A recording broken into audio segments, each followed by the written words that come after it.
be broken in pieces. When the truth comes out, when the truth comes out, you can run, but you know it's ending. Hey everybody, welcome back. Welcome back to JennX, Truth Be Told. Oh, here we go, over here.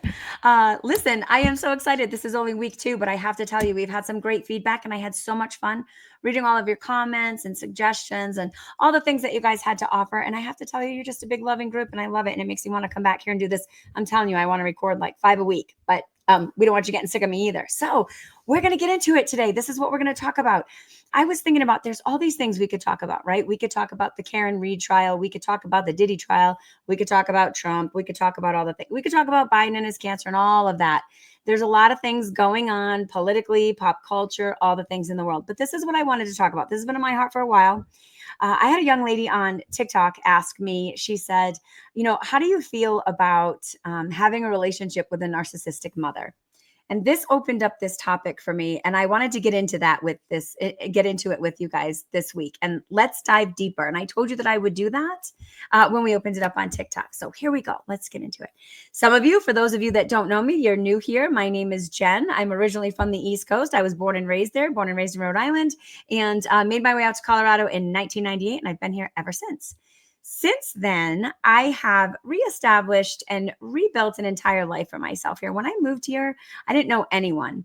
And when I moved here, a lot of what I was doing was running and escaping from what I considered to be just a lot of trauma, a lot of sadness, a lot of hurt on the East Coast. And I thought, I'm going to come out here and I'm just going to build a whole new life for myself. Like my life is going to be what I build it and what I make it to become. What I didn't realize in doing that is I didn't realize that just by moving and changing my address and getting a different zip code, I wasn't going to erase or be rid of my trauma, if that makes sense, and some of the things that I've gone through. And I told you as we take this journey together, this was about building community, and that was the most important thing to me. And I told you were going to get authenticity. I told you were going to get transparency. And there's a lot that I can get into on this subject, and we will get into more and more as time goes on, but this is what we will get into today. The question that was posed to me is, Jen, how do you deal with or how do you continue to love someone if they are your mom, if it's a parent and they're narcissistic? How do you deal with narcissistic moms? My first immediate response to that, I wanted to get, I think sometimes we overanalyze the word narcissistic and narcissism. And I think it's overused in our society. And I've talked about this. I say this all the time. It's like if somebody aggravates us or they get under our skin or they make us feel uncomfortable or they send us sideways, it's like, oh, they're so narcissistic. They're all about themselves. This is what I learned. And I'm going to share this with my mother and my relationship and how everybody could have very easily said that my mom was exceptionally narcissistic, but I'm going to tell you, I don't think my mom was narcissistic at all, quite honestly.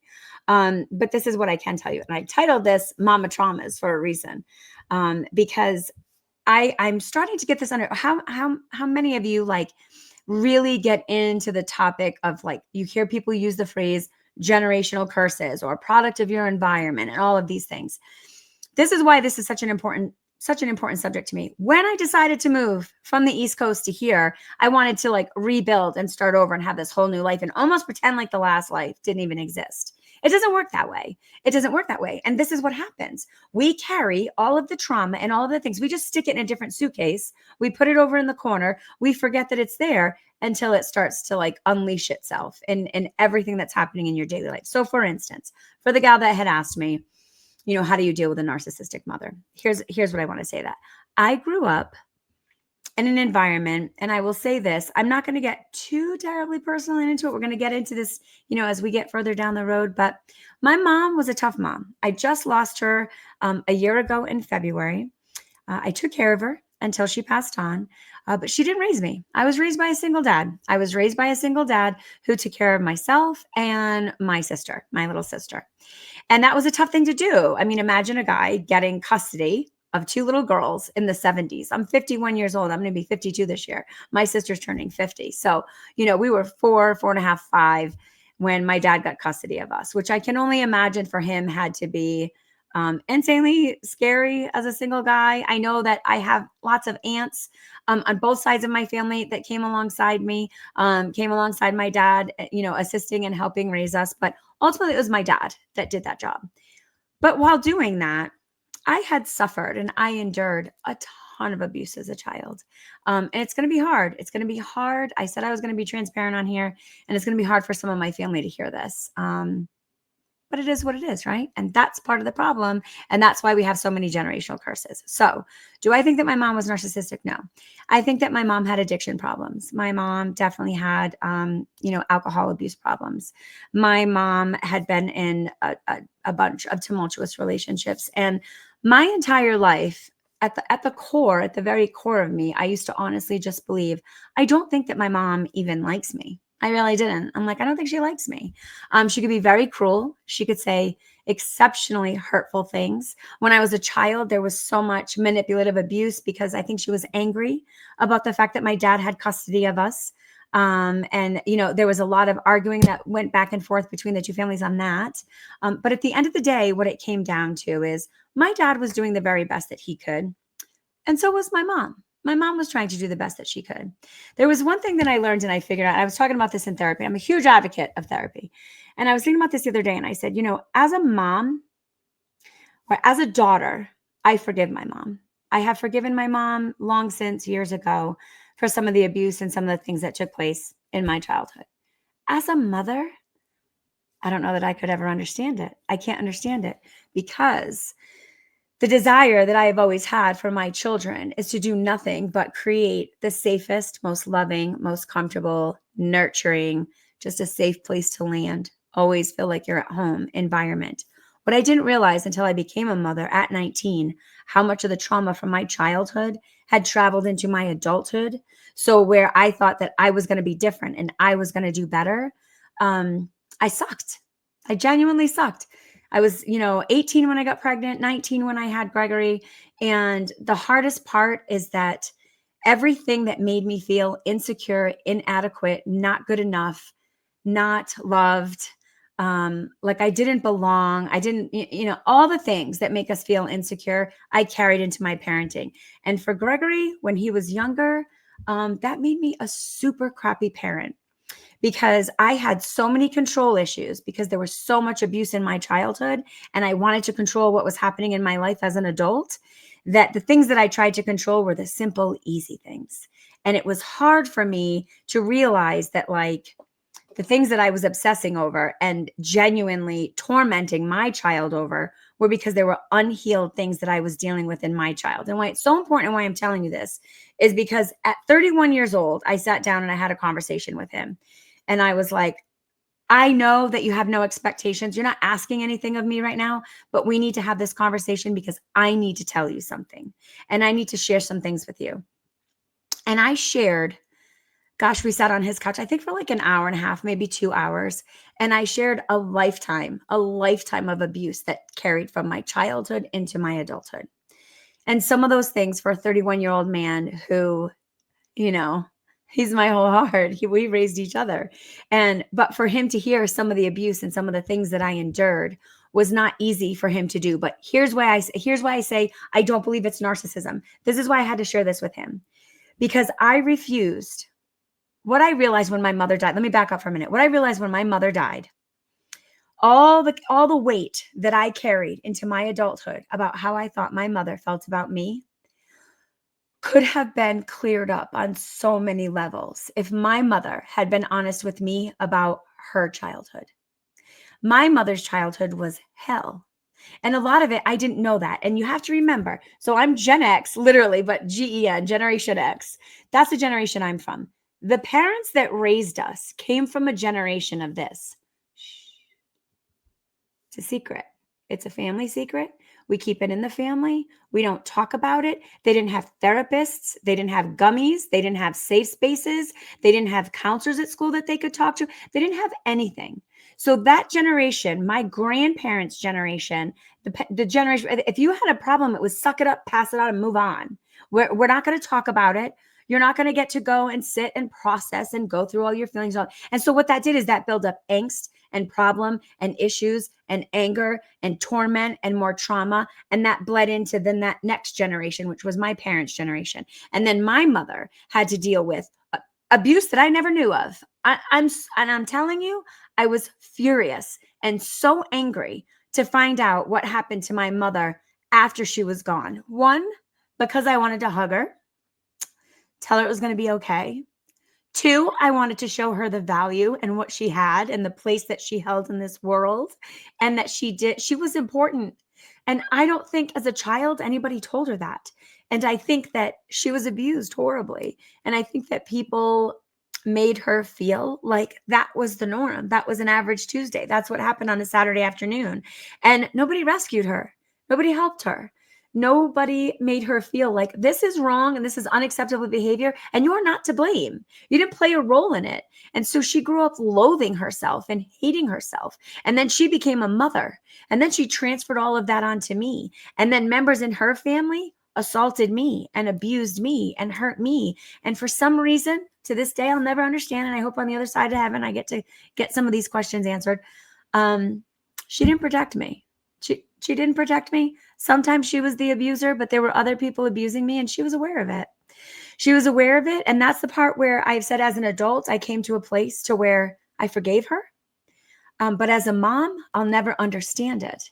But I think because the difference is the abuse and the trauma and everything that my mother dealt with, she just kept here and it was buried and it would just word vomit out on me. She could say some of the most horrible things to me. She was physically abusive to me. And there was a lot of, for sensitive ears, there's a lot of sexual assault in my family and it just carried down with the women.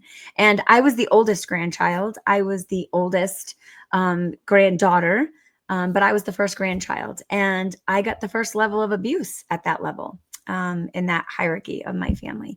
And it was awful. And it went on for years and years and years until my dad found out about it and was made aware and removed me from the situation. But even then, at that time, at that young age, even though I was removed, I never received help. I didn't get counseling. I wasn't able to process it. I wasn't able to work through it. So I carried that into my adulthood. My mother carried it into her adulthood. And so do I think she's narcissistic? No. I think she was ill-equipped. And I think that she was broken. And I think that she was traumatized. And I think she did the very, very best she did. But that does not mean that I'm not entitled to have feelings of hurt and anger and disdain and things that I still to this day wish that I could work through her. On this side of heaven, I'm just going to have to take it to God. I'm going to have to forgive her. And I'm going to have to process that myself. But what it did for me and what I suggest and what I'm hoping, if anything comes out of these podcasts, I genuinely hope you can take something from it and make it relatable to you, and that we can, as humans, relate to one another and help one another and talk through it. Because I wish somebody would have told me at 20 years old, genuinely just said to me, you know that you don't have to carry this anymore. And that is what happened when I had this conversation with my son. I went to him and I was like, look, this is going to be tough stuff for you to hear. But there are things I did to you as a mom that were not okay. Now, I wasn't abusive. I didn't beat my child or anything. I never spanked him. I got very blessed. I have two amazing boys that are they're just good kids. However, my abuse and my trauma caused me to control the situation in such ways that were so unhealthy. So for instance, I would work 2-3 jobs. I was a single mom with Gregory, and I would be overwhelmed and exhausted. He would be at school all day. He's also having his own stressors and homework and things that are, typical for a 13-year-old to deal with. But, as parents, sometimes we forget being 13 is tough. Your body's changing. You're dealing with acne. You're dealing with friends, emotions, making new girlfriends, and all the other things. But to us, it's when I would come home and I would work 2 jobs, and sometimes I wouldn't get home until, 8:00 at night after driving home from Denver. It's, did you do your homework? Did you get your room cleaned? Did you get your supper dishes picked up? Because he would cook for himself and basically take care of himself, because I was working 2 jobs to take care of him. But I had such severe OCD and control issues because the amount of trauma and the things that I was dealing with in my life as a child that never got processed, that everything in my house had to be perfect. And when I say perfect, and I know there's some of you mamas out there, I mean, I had the pillows that had to have the little dent, and my candles had to be in a certain spot, and the floor had to be immaculate. I did not want to come home to dishes. I did not want the house left with beds made. I would go get you from school and make you come home and make your bed. Like, that's how severe it was for me. And that was because that was the only small part of my universe that I could control was what was happening in my house. That was it. I couldn't control my job environment. I couldn't control what's happening at a red light. I couldn't control, what's happening at my home. My home was my safe place.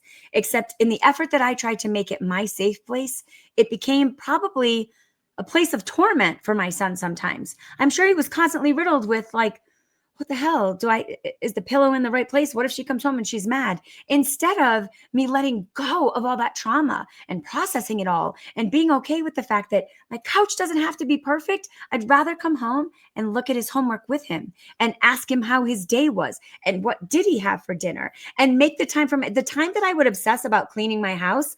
I could have been preparing his dinner the night before so that it was ready for him, so that all he had to do was microwave it. But I would literally be so obsessed with me being able to leave the house with an immaculate house because I didn't want to come home with it, even one speck of dirt. It had to be overwhelming, but I was also that way with his grades. I was that way with his attendance. I was that way with his friendships. I was that way with his sports. I was that way with everything in his life. So I looked at him as though he was going to be the example that I was good and that I was okay and that there was nothing wrong with me and that I was a good mom. It left no room for error for him. When I think about it now, it gets me emotional because I can't imagine what it must have been like for him. And then you fast forward 20 years and I have a child 20 years later. I have a 13-year-old, such a different mom. But here's what happened. I went to my son and I had a conversation with him. And I said, I know you're not looking for this. And I know you don't think that like redemption doesn't need to be made or that there needs to be forgiveness or anything. I've acknowledged in the past that I'm sorry that I would scream at the top of my lungs sometimes for just no good reason, just because I was upset about something that was happening in my life at work. They lowered my pay or I lost time at work because they didn't have enough work for me and I couldn't pay the water bill. And that's not his fault, but he wouldn't know it because when I come home, I'm losing my shit, right? So that's what's happening to me. I'm losing my absolute flipping mind. And this kid is just wanting to be 13 and go outside and play basketball. And it's like, no, you can go when all this other stuff is finished. What I would give for those moments to not only have stopped and let him go play basketball, but to go play with him. And so I know there's a lot of you out there that do this. And this is why this was important. I'm like, we're just going to go hard with this podcast and we're just going to get right out and start talking about this. Because it wasn't until he was 31 that I sat down and I said, listen, I know you're not looking for an apology, but I got to tell you something. I am not going to excuse my behavior of what I did to you when you were a child. There's no excuse for it, but I am going to explain it because I need you to know and I need you to understand the explanation so that you know it had nothing to do with you. You were no less perfect. You were not a dirty child. You were not a bad student. You were not a bad son. You kept an amazing house that you didn't need to keep. You grew up way too fast. You had to become an adult way too quick. And I'm sorry for all these things. Some of them, he'll say, have equipped him and made him the man that he is. But I still wish there could have been a softer side of me with him. And the reason why I think it's important for you to have this conversation is because I think there's many of you out there who still have mothers alive. If I could have had this conversation with my mother, I'd give anything to go back and do it. So I think you do. I think if you have the ability to go to your mom and say, like, I wish I would have just went to her and said, I feel like you hate me. Did I do something? Did I say something? What is it? Or don't even make it about you, but Mom, I want to know more about you. Can you tell me what it was like for you to be 5, 10, 15, 21? What was your life like? Because what we forget is our mothers had lives before we existed. They had a whole existence, right? A whole big, big existence. Then we came and they had to become instant nurturers. And some of them were not equipped to do so because of all the things that they dealt with. And that generation did not seek the help and the counsel that they needed to process or get through it. And so they were very, very broken parents. And then that transferred into and made us very, very broken children. And I was hell bent on making sure I'm not carrying this on and on again into my next set of generations. I'm not doing that. I wasn't going to do it with my oldest son, and I certainly wasn't going to do it with my little guy.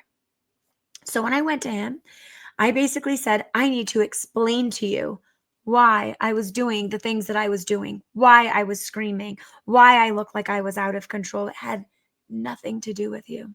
Nothing to do with you at all. It's because of the assault that began at 4 years old and did not end until I was 16. And that was just with family members. And then as an adult, I went into adulthood and was in relationships. I was in a domestic violence marriage. I got the living hell beat out of me on my honeymoon. It was just, craziness, crazy stories. And we'll get into those the further we get into this. However, I needed him to understand that those control issues that I had nothing to do with an inadequacy within him. He was more than enough. What he did was more than sufficient. The level of love that he brought to the table for me, the insurmountable amount of love that I have for him, the amount of adoration doesn't cover it. He is just, I can't breathe without him. And it's the same way with my little guy, Noah, except I think my oldest would know that a lot less based on how I was as a kid. I know that he knows I love him.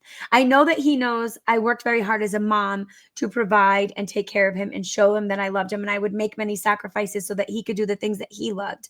But I missed a lot of moments because I let my trauma bog me down and I didn't get help for it. And it wasn't until my mid-20s that I started getting therapy and working through that and processing that. But because of that, he carried a lot of my childhood baggage. And I was like, kid, you are wearing a backpack with so many rocks in it that were my rocks.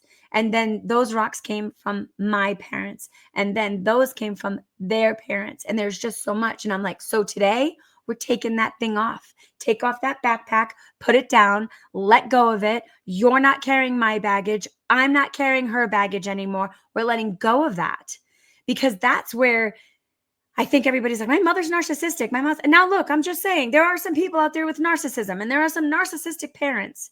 But I would guarantee you the parents of that generation, 9 times out of 10, if you could get them to break down and talk to you and tell you what their life was like, you might find a little bit more grace for them. It might make a little bit more sense. It doesn't excuse any abuse that took place, but it might explain how it couldn't have been prevented. Or not that it couldn't have been prevented, but why it wasn't and why it was a struggle for them and the burdens that they faced. And I needed my son to know he wasn't the problem. I needed my mom to tell me when she was on this earth, I wasn't the problem. I lived thinking I was the problem until the day she died. And then found all these letters and talked to family members and all the things about what her childhood was like. And I can't imagine. I can't imagine what it was like for her. A lot of it makes me angry. There's no way to get resolution with that other than asking God to just help you let it go. But before we go to that place of saying our parents are narcissistic or they're this or they're that or labeling them and psychoanalyzing them, I think we should try to get to a place, if we can, if it's possible, to say, Mom, can you tell me the why? I just need to know the why. I need to know why when I walk in the room, your body tenses up. I need to know why when you see me joyful. There were times I would be doing things in my life that would bring me joy. And it was almost like she was angry at me for being happy. And it didn't make sense to me. It really didn't. I remember, I give this one example. I was dating this one guy and he was so sweet and he took me on this like mountain vacation and all the things and champagne toast. And I posted it on Facebook and she was just, my mom had so much anger, hurt, bitterness, and all the things from her childhood. I know it didn't have anything to do with me, but for some reason, her seeing me joyful, she said, oh, it must be nice. And she posted that on Facebook. And I thought, oh my gosh, what like a mean thing for a mom to say. And I initially took that as like, why does everything have to be about her? But the truth is, I think part of her was happy to see me happy and she would love to live vicariously through me. But part of her felt like at her age, her opportunity was gone. Her love story never happened. She never found joy. And I think seeing it in other people made her angry, even in me. And I think had I taken the time to just talk to her a little bit more about it and be like, Mom, would you just please share with me what is going on with you? And so I thought it would have been hard for me to hear her story, but gosh darn it, it would have explained so much. And so I thought that's what I'm going to do different. We're going to break this curse. No more generational curses. No more carrying these old backpacks into the next generation. I don't want that to bleed into my granddaughter's life. I don't want that to bleed into either of my son's lives. I don't want my son to transfer that onto his wife. It's got to end somewhere, right? And now, like I said, some of you, it might just be narcissism. You might just be dealing with a narcissistic parent. However, I think there's a possibility they might just need someone to say, it's okay. Can you share it with me? I'm not going to carry it for you, but I don't want you to carry it anymore. See, I don't want my son to carry it for me. It's not his responsibility. But I needed him to know what I was carrying and where that tension was coming from. And then once I let go of it, what a difference. What a difference. He doesn't have to experience that kind of mom that is like obsessive over the facts. And, ironically, he works for me. He's my marketing director. I own a real estate company. I can't imagine what kind of boss I would have been had I not gotten the help and the therapy and all the things I did to get rid of all of that. He probably would have quit. He probably wouldn't work for me, quite frankly. And I still know I have little kind of moments with it. But now with my son who's 13, it's totally different. The way that we talk, the way we communicate, that the less amount of angst that he has to deal with me when, like we joke about it. My older son and I, we have joked about it because we call my little son the creme brulee baby. Because he just has had a totally different lifestyle than my older one. And because I would ream the older one out for the littlest things, literally like a misplaced pillow, or because like if my candle was on the table here and if he moved it over here, I would notice it and I would lose my mind over it. My older son has come over sometimes and he looks at my little guy's room and he's like, what is that about? You would have killed me for that. And he's right. I would have lost my ever-loving mind. Would have lost it. But now I'm at this place where I'm like, all right, Jennifer, you got two options. There's an hour left in the day of sunlight. You can make him stay in the house and go clean that bedroom, or you two can go outside and go for a bike ride. When you're on your deathbed, what are you going to talk about the most? Now, I'm not saying that we don't have rules and structure and then he doesn't have to clean his room and all the things, but I'm just not going to lose my mind over it and make him feel like something's wrong with him or like he's inadequate or he was never enough.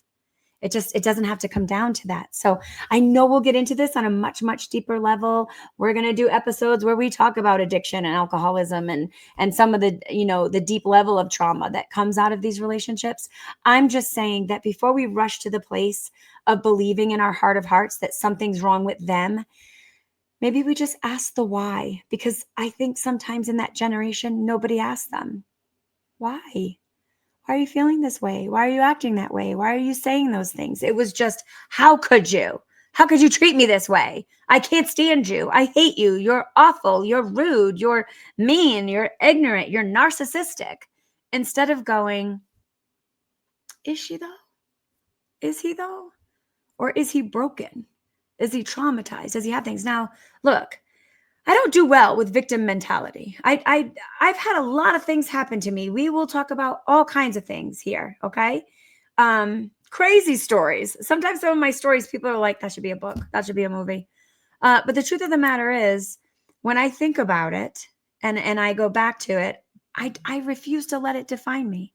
It is not who I am. It does not, I'm not going to be labeled as a domestic abuse survivor. And I know that I'm not saying that you don't wear that with pride. Like, yes, I did, but it doesn't account for who I am as a human being. It was a circumstance. It happened to me. I got through it. I survived it. I got therapy for it. I became a stronger woman for it.